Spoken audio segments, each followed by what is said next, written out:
So if I want to work this trig equation out, then first I need to get the cosine of theta by itself. So imagine this was like 1 minus x equals 1/2. And solve it like you would for solving for x.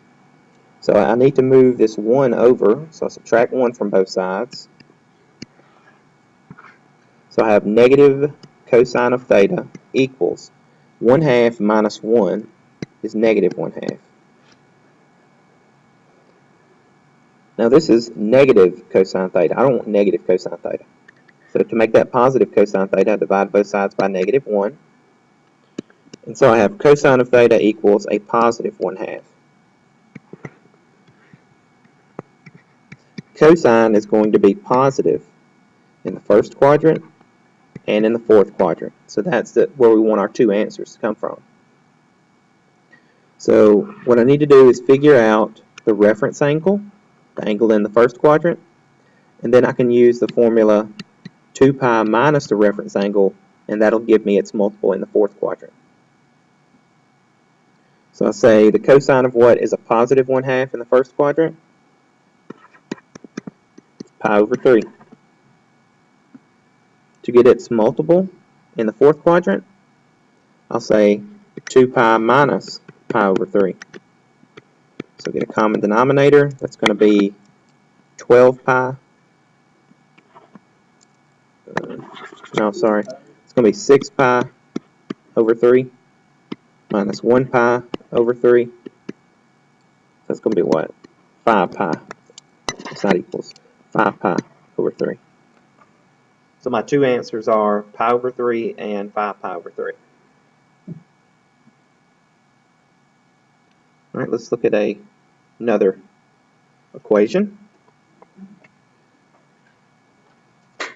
Let's say that I have 4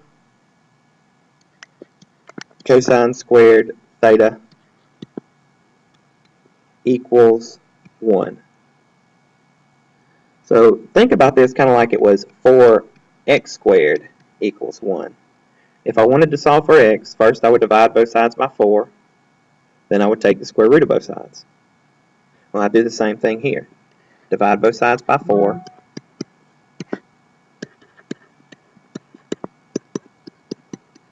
Now take the square root of both sides.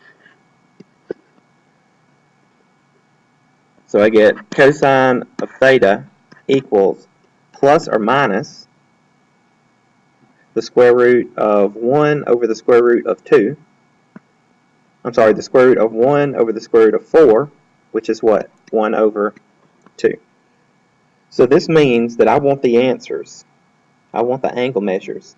That when I take the cosine of the angle measure, I would get a positive 1/2 and a negative 1/2. So what that means is I want the angles from all 4 quadrants. The positive answers will come from the fourth and the first. The negatives will come from the third and the second. So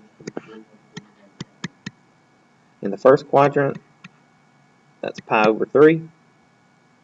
We've already figured out the answer in the fourth quadrant on the previous problem, right?